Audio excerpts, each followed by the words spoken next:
From Bloomberg World Headquarters in New York to our TV and radio audiences worldwide, I'm David Weston. Welcome to Balance of Power, where the world of politics meets the world of business. On the brief today, Kevin Cerulli from the White House on President Trump signing the USMCA trade agreement.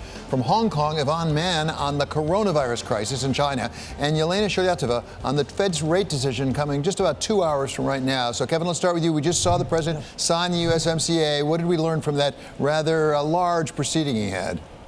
Well, it was a celebratory proceeding, David, as President Trump saying that he's delivered now on one of his campaign promises to negotiate a new bipartisan, mind you, trade pact with Mexico and Canada. Now, the president did get bipartisan support from this, though he did not get the support of one of his now chief Democratic political rivals. That's Senator Bernie Sanders, who says that this plan was not in the best interest of U.S. workers. So the Sanders campaign seizing on this particular day. Meanwhile, however, this is a significant win for the president as it relates to the business community, which was incredibly supportive of the USMCA. And in fact, I just got a statement from the Business Roundtable, of course, chaired by Jamie Dimon, and he is very, very proud of this particular plan. They say that it's a good thing for the U.S. economy. David? So it's interesting to me, they scheduled this proceeding before noon. Maybe they would have anyway, but it allowed the senators to be there and still make it up to the Congress so they can be there for that impeachment trial. Where are we on the witnesses right now? We heard from Mitch McConnell. He reportedly told his caucus he thinks he can't resist it at this point. Does the White House think they can still resist witnesses being called? They do. And in fact, based upon my reporting, they still are adamant that a lot can happen between now and Friday, which is when that likely vote on whether or not there are witnesses would be, is on Friday. That said, it really would drag out the process should there be witnesses. And I was struck by comments that a centrist Democrat made, Senator Joe Manchin of West Virginia, who said on MSNBC earlier today, David, that he believes that, look, if they're going to get testimony from John Bolton, then absolutely Hunter Biden would have to testify as well. Just what the former Vice President Joe Biden wants as he goes to the Iowa Caucuses on Monday. Okay, thanks so much to Kevin Cerulli from the White House. And now we're going to go to Hong Kong, Yvonne Mann, who is joining us to give us an update on what's going on. Thank you so much for joining us, Yvonne. Give us a sense of the overall situation right now, as far as you know it, in China with the coronavirus. Well, David, there is a sense of panic out there, similar to what we saw back during the SARS epidemic. But the numbers have been staggering, and boxes of face masks like these are getting much harder to come by. In fact, you see people lining up outside these stores and pharmacies just trying to get their hands on these types of supplies, including likes of disinfectants like alcohol and bleach. So there is that sense of panic buying out there as these numbers continue to go up, where we're seeing now cases that have reached about 6,000 of reported infected cases in and around China. And this has already overtaken the number that we saw of infected cases back during the SARS epidemic. But keep in mind, putting it into perspective here, the number of deaths so far has been at least 132. So still far from the 800 total deaths that we saw back in 2003. So some medical experts say at this point, it still seems like this coronavirus is less deadly than that SARS virus about close to 20 years ago, David. So that's still what we're seeing here, but still a lot of uncertainty of just how this is all being transmitted and, of course, the source of it all. Yeah, such an important point. Very contagious, but at this point appears less fatal. Do we have a sense of what the government's plans in China are? What comes next? Do they have further plans about what to do? Well, they've done some unprecedented measures already with the lockdown in Wuhan and some of the surrounding cities. You're talking about 50 million people that are essentially been trying to be quarantined right now to stop the spread of this virus. We've also heard from governments all around the world trying to restrict and at least prevent this virus from spreading. Hong Kong, just in effect in the last hour, partial shutdown of its border checkpoints from China. So they're restricting transportation from the mainland. Which is something we haven't seen up until today, although it already has drew some criticism from people here that this is not a complete shutdown of these border checkpoints. And you have the likes of the U.S., UK, Japan as well, trying to evacuate their citizens outside of Wuhan, and businesses as well trying to actually halt production in China, likes of Toyota, Starbucks, also closing some of their stores in China as well. And certainly airlines certainly taking the most hit here and reducing their flights into and out of China. We certainly heard that from British Airways, the latest one to cut flights away from Beijing and Shanghai, and the likes of United Airlines as well as Cathay Pacific has done the same thing in the last 48 hours or so. Okay, Yvonne, thank you so very much. We really appreciate you joining us from Hong Kong. And our thoughts, of course, are with our colleagues like Yvonne Mann and our other colleagues in Bloomberg over there in China as they deal with this crisis. And now we come back to the United States, and the Fed, Yelena Shaliatova, is here with me to talk about what's going to happen in about an hour and 55 minutes from right now. Sure. Nothing really Nothing is really? going Okay. to happen that will change policy rates or the statement in any major way. So probably the most pressing change to the statement is in household spending, which is not running strong anymore. So they might downgrade that. But other than that, the press conference is really what we're looking for. Well, and talk to me about the balance sheet, because they've been adding to the balance sheet to deal with that short-term overnight liquidity problem. Have they dealt with that? Is there some thought they might pull back on it? Yes, but not at this meeting. They will probably wait until April, until after the tax season is over, and they have a good understanding of whether they fixed the issue or not, and then they will slowly wind down the program. I think we might get some hints at that at the press conference. Chair Powell will certainly be peppered with questions about that, but we'll probably have to wait until a little bit later. A few months to find out for sure. Okay, Yelena, thank you so very much for that reporting today. And we want you to stay tuned to Bloomberg. We're going to have live coverage of the Fed decision and Chairman Powell's news conference. That all starts at 2 p.m. Eastern Time. And now we find out what's going on with the markets and how they are reacting or not reacting to today's events. And for that, we turn to Abigail Doolittle. So what's the deal? Today is really about earnings. Earlier today, we had the major averages solidly higher, then a little bit of a dip. It seemed like the coronavirus fears were going to come back in. And then interesting when that announcement was made about the World Health Organization having an emergency meeting tomorrow, stocks started to climb back up. But it's a little bit more risk off because we have the commodity complex down once again. We have bonds trading higher. So it seems that investors don't know what to do with risk assets. But Apple clearly higher, a record high there. Yeah, and General Electric came out with some really strong earnings. Yes. But explain those two things, because people are buying bonds and they're buying stocks. Normally, you don't see that. Well, it tells you that investors are probably hedging. So they don't want to necessarily miss out on the possibility that the melt-up that we saw in 2019 into 2020 could continue. On the other hand, if things get worse from a macro perspective, whether it's the coronavirus or something else, they don't want to be completely exposed. Something I'd like to really point out, though, we have copper at this point down for a 10th day in a row, the longest losing streak ever, going all the way back to 1988, the worst streak since 2015. And the divergence between copper and the S&P 500 right now, both are risk assets. The S&P 500 affected by Fed liquidity, copper not so much. The effect or the connection to China has to do with China is the world's largest user of natural resources. Their factories are shut down, not using copper. So if we continue to see that divergence, it may suggest that even though we have stocks modestly higher right now, that there could be some reconnection between those two risk assets in the days or weeks ahead. Really good point. I hadn't focused on that. Thank you so much. Abigail Doolittle reporting on the markets. And now we turn to Mark Crumpton. He's here with Bloomberg First Word News. David, thank you. As you saw here on Bloomberg Television, President Trump signed the new U.S.-Mexico-Canada trade agreement into law today, ending what he called, quote, the NAFTA nightmare. The president called the new pact a cutting-edge, state-of-the-art agreement that protects, defends, and serves the people of the United States. The USMCA is the largest, fairest, most balanced and modern trade agreement ever achieved. This is a colossal victory for our farmers, ranchers, energy workers, factory workers, and American workers in all 50 states. The president made renegotiating NAFTA a priority during his 2016 presidential campaign.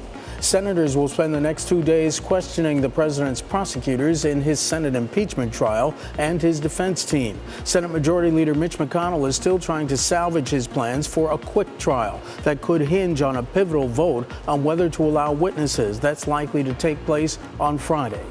Global health officials will reconsider whether the coronavirus constitutes a public health emergency. The World Health Organization, the WHO, says an emergency committee will meet Thursday. The move comes after the number of confirmed cases in China surpassed the official number of SARS infections in the country during that epidemic. There are more than 6,000 cases in China. More than 130 people have died. Last week, the WHO said the outbreak had not reached the level of a public health emergency. The 4-year Brexit saga is set to get one step closer to completion today. The European Parliament is expected to overwhelmingly approve the departure of the United Kingdom from the European Union. Yet at the same time, EU nations are already preparing for the possibility that talks on a new trade deal with Britain will collapse by the end of the year. Global news 24 hours a day, on air and on Quick Take by Bloomberg, powered by more than 2,700 journalists and analysts in over 120 countries. I'm Mark Crumpton. This is Bloomberg. David? Thanks very much, Mark. Coming up, we're going to speak with Democratic Representative Gregory Meeks of New York about the USMCA agreement, the state of play in the race for the White House, and much more. This is Balance of Power on Bloomberg Television and Radio.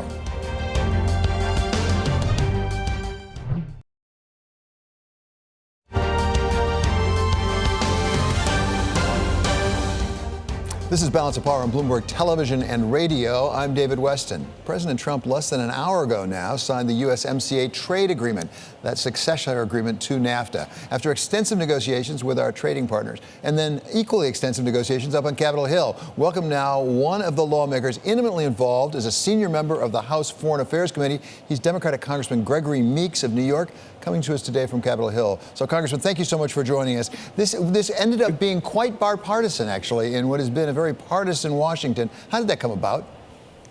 Well, I think it's a very important trade deal to have renewed. It's good for all of us. You know, if you are a laborer and environmental rights, for business, for farmers. And so it came about in the best interest of everyone. And so we all came together. It was negotiated with our neighbors, both Canada and Mexico, given the global supply chain, how it, the jobs that it would create. It was important, and we got there. We were able to negotiate something, and everybody had a voice. Everybody did their share, and I think that it was a very positive thing for our nation. So I think that most economists would say that NAFTA, the predecessor, was good for the nation and certainly good for business and the economy, but it wasn't necessarily good for all of our workers, for all the people. I mean, you saw some of the populism, resentment come out of that. Will the USMCA address some of those issues, that is to say, to make sure that it's being fairly distributed and the workers aren't getting pushed out of the way? Yeah, I think that what was important, for example, the original NAFTA had labor agreements that were side agreements. They weren't actually a part of the agreement itself. We corrected that in this, in the USMCA. You know, it was important. When you look at the original NAFTA, it was kind of one of the first of its kind. It goes back to the early 1990s. It was time to have an update to take into consideration the positives and the negatives of NAFTA. So that we can move forward in the next few years ahead as we trade with our partners and looking at the economies of all three countries. We share this continent and this hemisphere together. It benefits us all, and it makes it so that it is competitive, but yet our farmers and our workers and the environment are all getting due consideration. So I think that is a positive thing. So Congressman, there were pundits who were skeptical that in an election year something like this could get done. Are there other things that you think could get done? And let me pick one just at random, maybe not at random, which is drug pricing. Is there a prospect that we could get bipartisan support on that in an election year? Well, look, I think that infrastructure is the one that we could get and should be able to get bipartisan legislation on. Infrastructure, just like when we talk about USMCA, it affects everyone, whether you're from the North, the South, the Midwest, the East. Everybody can benefit from infrastructure needed, whether you're rural America or urban America, suburban America. Infrastructure should be something that it brings us together. Democrat, Republican, independent, progressive, conservative. Infrastructure is that thing, the common denominator, I think, that affects us all, and we should be able to do something there in a election year. Congressman, I also want to talk about a hearing that I believe you had today, actually, about the Community Reinvestment Act, which is fascinating. It's an act that goes back to 1977. As I understand it, tries to protect against discrimination in banking practices and lending, so-called redlining, things like that. Why do we need to have a hearing today? This, as I say, this goes all the way back to 1977. I thought we had that taken care of. No, well, this is the modernization of CRA. The way we do banking today is substantially different than the way we did banking in 1977. When you just look at technology alone, it's tremendously important to update it so that we can make sure that the original intent of CRA, which was pieces of civil rights legislation, continues.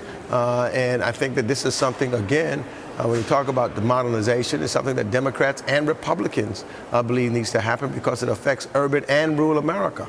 And so we just want to make sure that as we modernize it, we get it right. And we don't have regulatory arbitrage. So we want to make sure that the banks, the credit unions, and others that are involved in this, their voices are heard. The civil rights groups, the low and moderate income communities, that they get their fair share. So that's what this is all about. Do we need new legislation, or can that be done through regulation? And the OCC, as I understand it, really administers this. Can the Office of the Comptroller of the Currency take care of this for you? Well, yes, this is not right now legislation that's being proposed as regulation, but we would hope that the regulation would be with all three bodies that oversee it. That's the OCC, the FDIC, and the Fed. So again, so that they would come together with one idea so that no bank can pick and choose, whether they want to be regulated by the OCC or whether they want to be regulated by the Fed, or whether or not, the size of the bank. If you are under $500 million, then you're exempt. We think that it should be all three of the regulatory bodies should get together, come up with what they think is the appropriate regulation to move forward. And we also think, and the big problem we had right now, which we discussed at the hearing, was that the OCC only want a 60-day comment period. We think it should be a 120-day comment period because it's important to get right. Okay, Congressman, really appreciate your time today. Really appreciate it. That is Democratic Representative Gregory Meeks of the state of New York. And be sure to tune in on Tuesday for our special coverage of President Trump's State of the Union address. That kicks off at 9 p.m. Eastern Time here in New York. Still ahead here, the so-called public option has become a policy haven for more moderate Democrats. But would it work? We asked Lanny Chen of the Hoover Institution about his new research next. This is Balance of Power on Bloomberg Television and on radio.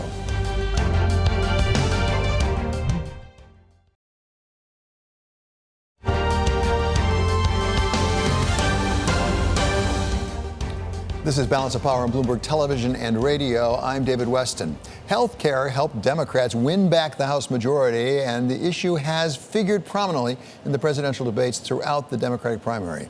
With moderates like Joe Biden and Pete Buttigieg offering what they call a so-called public option as a more incremental alternative to the Medicare for All pushed by more progressive candidates like Bernie Sanders. Hoover Institution fellow Lanny Chen has studied the question and has some big reservations about public option. He comes to us now from Sunnyvale, California. So, Lonnie, thank you so much for being here. Tell us what your study showed, because we thought this was a pretty benign alternative.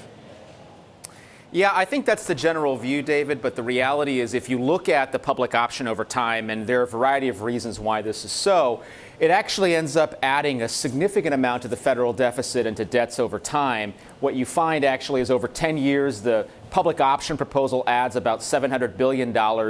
And if you look out even further, over 30 years, it has the possibility to become the third largest government program behind Medicare and Social Security. And, again, a variety of reasons why this is so. But for those who see the public option potentially as more moderate, this study is a warning sign that, in fact, it may not be what they thought it was. So as we look at this clash out in Iowa and then New Hampshire going on in the primaries, should people be asking, for example, Joe Biden, how are you going to pay for it, the way they were really pressing Elizabeth Warren about her Medicare for All? Absolutely. I think it's an important question. Now, Joe Biden has said, and he's got a broader health care proposal that includes a public option, also includes some enhanced subsidies under the Affordable Care Act. He has talked about paying for that by increasing corporate tax rates, potentially increasing individual income tax rates on high earners.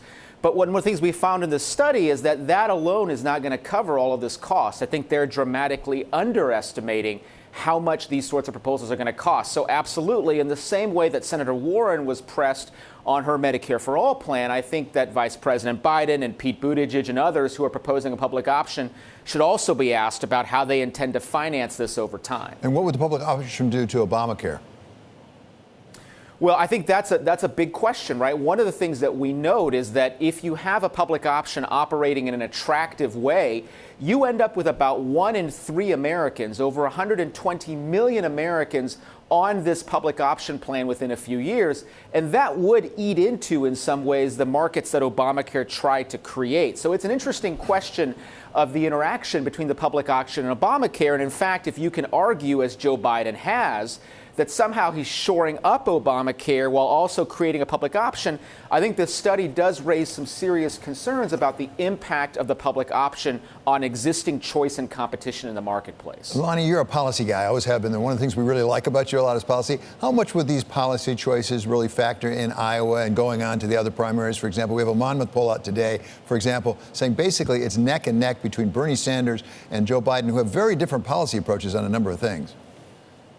Yeah, and I think what you're seeing there, David, is you're seeing that there are two parts of the Democratic Party that are battling for ascendance or battling for control of the party right now. One is obviously the progressive wing, which Bernie Sanders and Elizabeth Warren are part of. Sanders has managed, I think, to consolidate some support there. And then you've got the more moderate wing led by Joe Biden. And at the core of their dispute, at the core of their policy dispute, really is health care. I mean, this is a subject that was part of many debates they've had already. You see that Joe Biden and Pete Buttigieg are trying to propose this supposedly more moderate public option in comparison to the more dramatic Medicare for All overhauls that Warren and Sanders are proposing. So I actually think health care is going to play a huge role in resolving this Democratic primary contest. And in fact, in the general election, I do see it being a significant issue when whoever the Democratic nominee is goes up against President Trump. And that is my question, because you are a policy guy, but you were a policy guy for Mitt Romney when he ran for president. So if you're running some campaigns here, as a practical matter, how can the Democrats get this back to health care? And how can President Trump keep it over on the economy more generally? Because if you look at the polling, President Trump gets a lot of credit for the economy, jobs, things like that, but on health care, not so much. Yeah, healthcare has been a trouble spot for not just President Trump, for Republicans generally over the years in campaigns. I guess what I would say is for President Trump, you know, he's got the signing of the USMCA today. He's been focused on the economic message to the extent that he can be. That's really what he needs to do, is to use his bully pulpit to amplify that economic message. I think for Democrats, the challenge is how do you run against an incumbent president with a good economy? And the answer is you go to issues like health care, pocketbook issues that people are still struggling with. And I think, David, to a certain extent, there is still a sense in some parts of the country, even though the economy is doing very well, that individual workers and individual families may still be feeling like they're not getting ahead. I think that's going to be what Democrats have to seize on. That's that pesky issue of distribution. Okay, thank you so much to Lonnie Chen out at the Hoover Institution. And a reminder, we're going to be out in Iowa for live coverage on caucus night. That's going to start at 10 p.m. Eastern Time. Coming up here, we hear from Democratic candidate for president Andrew Yang from out on the campaign trail. Our own Joe Weisenthal, co-anchor of What'd You Miss, caught up with him out in Iowa, and he's going to tell us exactly what he wants to do in terms of policy and how he's going to win the Iowa caucus. That's coming up on Balance of Power on Bloomberg Television and on radio.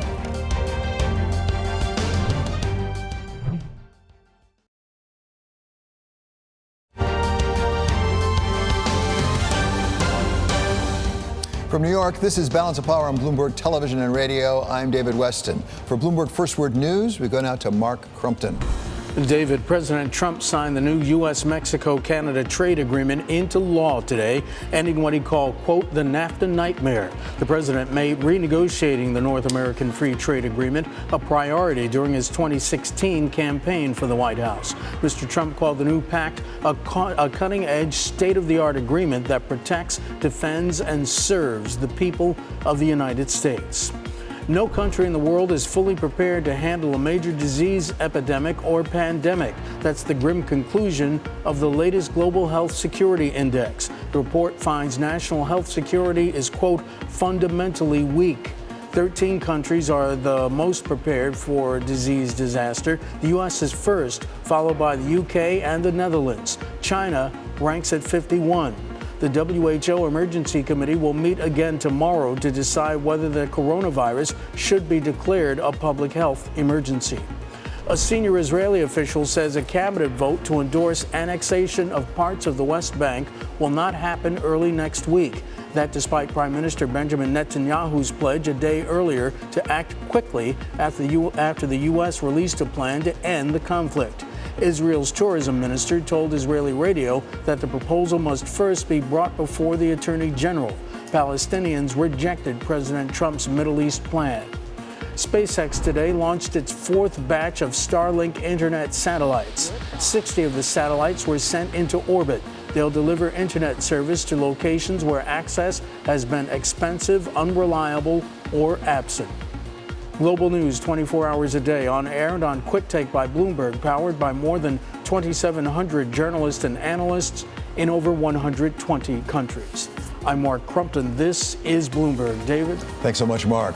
The USMCA is now law in the United States of America after President Trump's signing ceremony earlier today, having garnered rare and broad bipartisan support in the end. Welcome now one of the members of the USMCA Republican House Whip team. He's Congressman French Hill of Arkansas. Mr. Congressman, thank you so much for joining us. Really appreciate you being here. You bet, David. Thanks for having me. So you're not just a congressman. You weren't just in the executive branch, but you also are a businessman, and you were a banker yourself. Give us a little insight into your constituents back in Arkansas. What will this mean for them? Well, look, Arkansas has over 100,000 people, David, that are employed due to trade with Canada and Mexico. So Canada and Mexico are our most important trading partners. Ending the uncertainty about NAFTA is important. Modernizing NAFTA is important. Opening up the dairy market in Canada is a plus. But I think we'll see Arkansas at the crossroads of continued growth between exports and imports between Canada, Mexico, and the United States. So when you look at Arkansas, is Canada and Mexico, and maybe one or the other, much more important than, for example, Europe or China and some of the other places we talk about? It really does dominate. I mean, we see manufactured goods and farm products, foreign products going both ways. A lot of the chicken grown in Arkansas goes to Mexico. A lot of the rice grown in Arkansas goes to Mexico. So both in agriculture and in manufacturing, NAFTA's improvements, now the USMCA, are critical. So get our hopes up here a little bit, if you would, Congressman. We've got some bipartisanship that got some stuff done even in an election year. Yeah. Is there anything else that you could get done this year, you think? I mean, drug pricing, infrastructure, anything else that maybe you could get done? Well, we're definitely going to work on a new highway bill in 2020. Every 5 years, we do a new highway authorization bill. That's an opening for some infrastructure compromise. I think also you mentioned drug pricing. House Republicans have H.R. 19, which is a way to make drug pricing more competitive. Senator Grassley's worked on ideas in the Senate. So it could be a possibility of a more narrow drug pricing bill that would make prescription drugs more affordable for our families and maybe have improvements for our hometown pharmacies that have really suffered too. So these are areas that could potentially have a surprise positive in 2020. So, Congressman, I mentioned that you're a former banker, and you're also on the Financial Services Committee. Give us a sense what's going on with some of the liberalization, some of the rules under Dodd-Frank, because there are various incremental changes I know being made. Well, last year was a big year. On the 10th anniversary of Dodd-Frank, we were able to modify so many of the rules through Senate Bill 2155, which organized and reduced regulatory burdens that we think were overblown in Dodd-Frank. But we have coming up the regulatory proposal to improve covered funds and Volcker. This is a big issue. Volcker harmonization is something that's important to companies of all sizes. When you have Jay Powell, now chairman of the Fed, but as the Fed governor said, the Volcker rule is so confusing we can't really enforce compliance with it, and it sometimes takes a Ouija board to figure out how to comply with Volcker. So this rulemaking is something the industry is really looking forward to studying, and I do too. So one of the things we heard about early on with Dodd-Frank, and this was including from some of the regulators who proposed it, said, you know what, we went too far when it came to community banks. There are different situations depending on how big a bank you are. You were a community banker. Has that largely been fixed now? Because I know there was some new legislation. Right. It is better. The rules are tailoring all the compliance rules, both the CFPB type rules, the Consumer Financial Protection rules, and safety and soundness rules. There was more tailoring in 2155. This helps both community banks and regional banks modernize and affect their costs, lower their costs. So I think that's an improvement after 10 years of Dodd-Frank. But the one big area, David, that we have not satisfactorily dealt with is the secondary mortgage market. Fannie Mae and Freddie Mac were the principal contributors to the crisis in the mid-2000s that led to the recession in 2008. And I'm hoping that Congress will work hard this year on consensus on how do we modernize and fix the broken secondary mortgage market with Fannie Mae and Freddie Mac. Well, I think you said the magic words, which is consensus. I know the Treasury Department, Secretary Mnuchin, has a proposal out on Fannie and Freddie. At the same time, it feels like almost a third rail. They put that thing into receivership more than 10 years ago. It's supposed to be temporary. Right. But nobody wants to touch it because they're afraid it might affect the mortgage market and affect homeowners. It's important that whatever we do be done in a way that maintains the liquidity in the secondary market, maintains affordability, maintains access for originations to be sold in the securities market. But my concern is that Fannie and Freddie now dominate that market, and the private sector has been fully squeezed out of the secondary mortgage market. That was not the intent of Fannie and Freddie. So I think the reforms that the FHFA ably led now, and the ideas that Secretary Mnuchin has proposed, these all need vetting in Congress. And let's see if we can't find a solution to 10 years of conservatorship, which is no way for us to maintain a healthy and safe mortgage market. Okay, thank you so much, Congressman. Really appreciate you being with us. That's Congressman French Hill, Republican of Arkansas, David. coming to us from Capitol Hill. And coming up at 2 o'clock this afternoon Eastern Time, we will give you full coverage of the Fed decision on rates. And now we have breaking news. The European Parliament has overwhelmingly backed the Brexit deal. That clears the way for the United Kingdom to leave the European Union on Friday, the way Boris Johnson, the Prime Minister, promised. So that's coming up now. They've signed. Actually, they seem to be holding hands and singing right now in the European Parliament as they voted for the United Kingdom to leave. Coming up, Andrew Yang is hoping his message of universal basic income catches on with Iowa voters. We hear from the candidate in Des Moines. That's coming up next. This is Balance of Power on Bloomberg Television and on radio.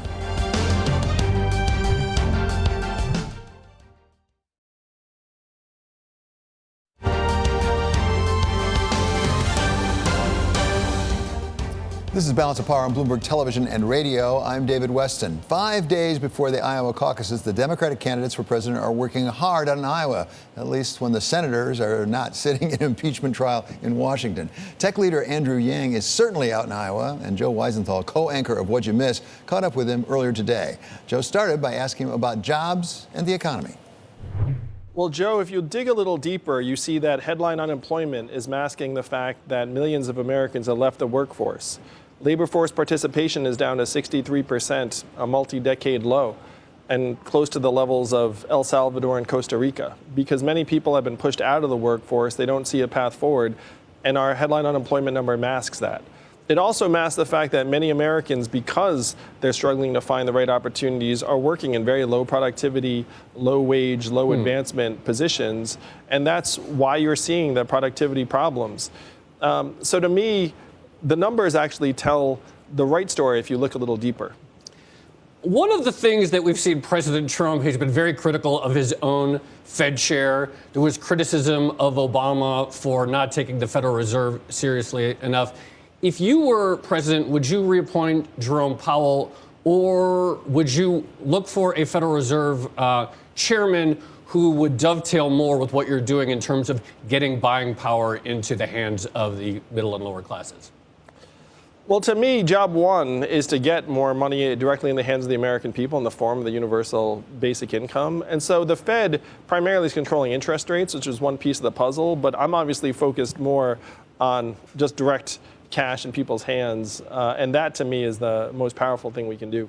But do you worry that if there were an increase in buying power, that the Federal Reserve in its framework would be quicker to hike rates and sort of undermine the GDP growth or the growth that you would like to see as a result of the UBI?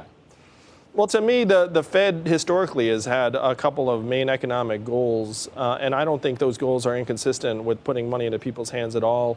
And I would trust an independent Fed to be able to make the right call on interest rates. People love the idea, and polls show it, of getting $1,000 a month. There's a certain undeniable appealing aspect of that. However, I'm not sure if people totally understand there would be a trade-off. So some people would have to give up existing cash benefits. What would people have to give up in order to be eligible for the freedom dividend, which, as you say, is opt-in? And why make that an opt-in choice? Why not just allow people to keep what they have in terms of cash benefits for things like food stamps and then get an extra $1,000 a month on top of it? Well, the vast majority of Americans would just see $1,000 a month increase in buying power. The only people that might have to make a choice are people who are receiving direct cash assistance for things like heating oil or food stamps. And in those cases, virtually none of them are getting $1,000 a month right now. So this is a huge win. And when I talk to people who are recipients of these programs, they live in constant fear of losing their benefits, or of failing to meet some administrative or reporting requirement. So if they were getting a stress-free $1,000 a month, it would be a massive upgrade. And it also has no negative incentive for them to make more money, because right now our assistance programs are predicated on you being below a certain income level. Let's talk about some non-UBI topics. Every debate that I've seen, every debate that I've seen seems to start off with some 30-minute discussion about healthcare, and I think a lot of people tune out or their eyes glaze over. But there does seem to be some ambiguity about exactly where you stand. Would people be able to keep private insurance under an Andrew Yang ideal healthcare system, or would it be a single payer, single sort of system, more like what Bernie Sanders has proposed? We need to have universal health care in this country that's not linked to your job, because right now linking it to your job is not a great system on many, many levels. But I would not legislate away private insurance. Millions of Americans enjoy their private insurance plans. They made choices based on those plans. To me, the onus has to be on the government to demonstrate that we can do a more effective job than private insurance companies and have Americans make that choice for themselves over time. Your campaign has, you've advocated legalization of marijuana, and you actually sell merch with cannabis leaves on it. We're sort of at this weird juncture where there's a lot of momentum towards liberalization of marijuana use. At the same time, there is an incredible crackdown on things like nicotine, vaping, and cigarette use. Vaping, tobacco use. I'm curious if you think that makes sense, and do you think it, under your administration, would you continue to tighten the regulations about, say, flavored vaping products at the same time as liberalizing people's access to marijuana? Well, the flavored vaping products seem to be marketed towards young people and kids in particular, and there have been a number of deaths as a result of these products. So to me, legalizing marijuana and our treatment of those products are actually two very different questions.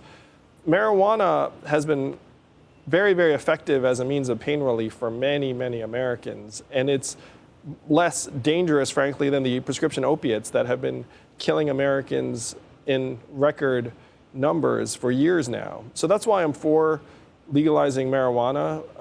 But to me, we have to figure out how to not have these vaping products marketed to kids and how to ensure that they're not literally causing deaths among young people. But should adults be able to enjoy flavored vaping products, their Juul pods and so forth? Well, if we can balance the public health concerns and individual agency, I'm not for an outright ban. That was part of Joel Weisenthal's interview with Andrew Yang earlier today, And we're out now for live coverage on caucus night. That starts at 10 p.m. Eastern time. It's time now for the stock of the hour. GE is surging towards its best day since October. The stock is up around 10% after its fourth quarter report showed that the company's turnaround just is finally working, perhaps. Kaylee Lyons is here with more. So good day for GE. Yeah, Larry Culp maybe finally getting some things done. And really, GE, as we know, is largely a cash flow story, as this is a very highly leveraged company. And in the fourth quarter, free cash flow came in at $3.9 billion. That brought the full year for 2019 to $2.3 billion, which exceeded GE's own estimates as well as that of analysts. And then the optimism today really coming in from the fact that going forward into 2020, they say that free cash flow will be up as much as $4 billion. That is well above what analysts were expecting, around $2.2 billion on average. So, of course, this is a positive story. The street looks pretty happy about it today because this may mean that GE can continue to pay down the debt, deal with its significant liabilities it has. And the CFO today actually said it could get the net debt to EBITDA ratio down to about 2.5 in 2020 from 4.2 right now. And maybe what's even more impressive, they're working at some headwinds. They got some headwinds in aviation. They got some headwinds in power still have those headwinds in power. I mean, this is a business that has been continually struggling, and in the fourth quarter, the power unit saw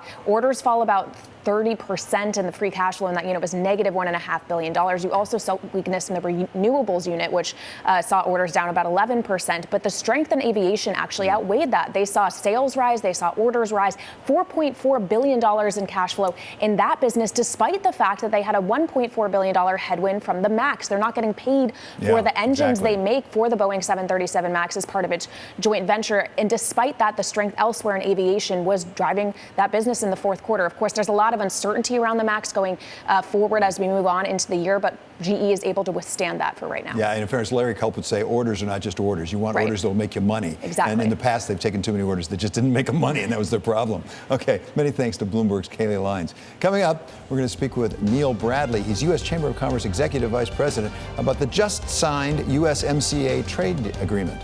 This is Balance of Power on Bloomberg Television and on radio.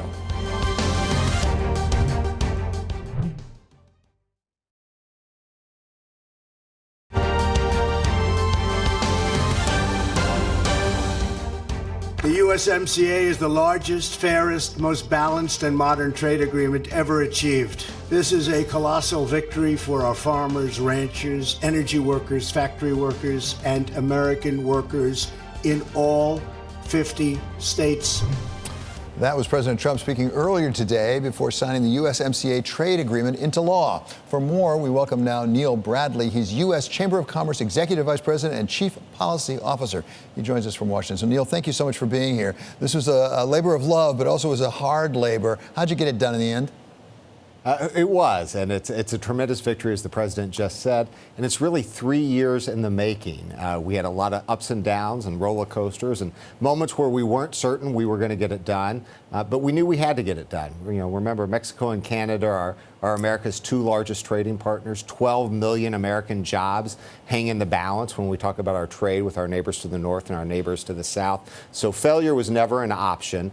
What we're particularly proud of is the way it ended. If you look at the votes that we had in the House of Representatives and the Senate teeing up the president's signature today, overwhelmingly bipartisan. And the great thing about that is not just that it locks in support for this important agreement going forward, having a majority of Republicans supporting it and a majority of Democrats, but frankly, that should be a precedent for all the other stuff that we need to get done, both in the trade arena and in elsewhere to help support our economy. And we want to talk about that, but first, tell us about what differences it makes right now to the U.S. economy, to the U.S. businesses, to the members of the U.S. Chamber of Commerce. Well, the first and most important thing is certainty, right? So these are important trading relationships. Supply chains go deep into Mexico, deep into Canada. There's a lot of concern about disrupting those supply chains and what that would mean for American workers. That disruption is now off the table. We know what the rules are. We have an agreement on the rules. This is going to provide a lot of certainty for business. But it also opens up new opportunities. Remember, NAFTA was signed before there was an internet. Now we think about all the work that's done in digital goods, the way that the internet allows small businesses to sell around the world, where it used to be they were confined to their neighborhood. Now they can sell globally. This agreement updates NAFTA so that it has, for the first time, a digital chapter that governs digital trade in goods. It has a small business chapter. There are about 120,000, by our estimate, small businesses who sell goods or services from the U.S. into Canada and Mexico. This provides them a framework that's going to make it easier for them to do what they're doing and to grow their small businesses. Neil, we hear an awful lot about enforcement questions with so-called Phase 1 of the U.S.-China trade deal. What about enforcement with USMCA? I know there was some back and forth right there at the end involving autos and rules of origin with Mexico. What sort of enforcement challenges will this new treaty provide? Well, the good news is like NAFTA before it, we have dispute resolution processes that are built in place into this agreement. And so the real virtue of getting an enacted trade agreement like we now have with USMCA is that when disputes arise, and they inevitably do, there's a process for working through those disputes. And so there was some concern expressed particularly by congressional Democrats about the process for enforcing some of the labor rules with respect to Mexico. Ambassador Lighthizer deserves a lot of credit for coming to an agreement with congressional Democrats on that. And so now we have locked in place a process for resolving those disputes. And that's what contributes to the certainty I was just talking about a moment ago. Neil, you suggested a moment ago that maybe some of what happened with USMCA could serve as a template or at least a guide to future trade negotiations with the United States where there are a lot of issues. Give us a couple of things out of the USMCA that you think could be applicable elsewhere. Well, so for example, the digital goods section, we would like to see that replicated. Same with the small business section. There's also some things that we shouldn't replicate. One of no deal is perfect, and that applies to this USMCA. One of the things we were disappointed in is we didn't achieve the protection for intellectual property, particularly in new and emerging medicines, so-called biologics, that we had hoped to achieve here. So we have a good foundation. We should build on it as we look to agreements, in particular with the UK, some agreement ultimately with the EU. We have to get back into Asia and work through trade agreements with Asia beyond just the mini deal that was already done with Japan. There's a lot more work to be done there. And to the administration's credit, we're beginning to look in other places around the world, including Africa, where we might be able to expand our trading relations. So everybody's going to claim some credit here, as they should. That's fair. But to what extent would the TPP deserve some credit? That is that Trans-Pacific Partnership that didn't go anywhere. Doesn't USMCA borrow a fair amount for that? It does borrow from it, and I'm glad you raised that because it's an important point. The Obama administration, for what they negotiated in TPP, and we worked very closely with them to ultimately reach the TPP agreement, was the stepping stone to begin modernizing some of these trade agreements, and we took some of the best elements from it. Yeah, how ironic. Thank you so much to Neil Bradley. He's U.S. Chamber of Commerce Executive Vice President, and we're going to have more with Neil coming up in the 1 o'clock Eastern Time on Bloomberg Radio. Coming up here, we are just about 1 hour now away from the Fed decision. Bloomberg will have live coverage starting at 2 p.m. This is Bloomberg.